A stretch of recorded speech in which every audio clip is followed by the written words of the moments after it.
En discussion à l'Assemblée nationale ce matin, la proposition de loi UDF sérieusement remaniée concernant le vote blanc aux élections.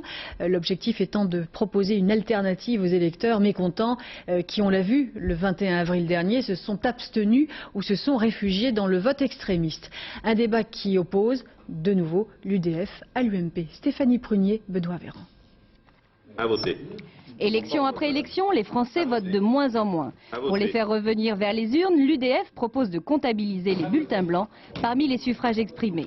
Aujourd'hui, voter blanc ou voter nul, c'est la même chose. Ce que refuse le président du groupe UDF.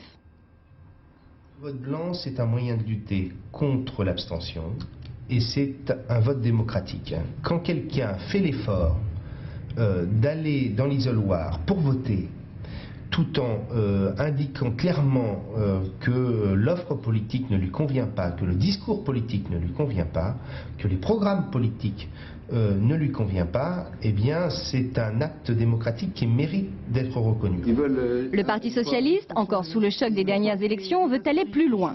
Il voudrait également rendre le vote obligatoire sous peine d'amende. Je suis favorable à deux choses. D'abord, la participation obligatoire au vote. Parce que je pense que le vote, ce n'est pas simplement un droit, c'est un devoir. Et donc, je dépose une proposition de loi pour pousser au vote obligatoire. Enfin, la participation obligatoire au vote. Alors, le complément de ça, si la participation est obligatoire, c'est qu'il faut que les gens puissent dire, écoutez, moi je ne suis pas intéressé par les candidats, je veux voter autrement. Donc le vote blanc. Mais les choses ne sont pas si simples. La reconnaissance du vote blanc nécessiterait une réforme constitutionnelle. La reconnaissance du vote blanc est parfaitement possible, simplement ça suppose d'abord de réviser la Constitution. Ce que n'ont pas vu d'ailleurs les parlementaires qui ont déposé ce projet de loi, puisque ça supposerait que le président de la République va être élu à une majorité relative, et alors qu'il est prévu par la Constitution que c'est une majorité absolue.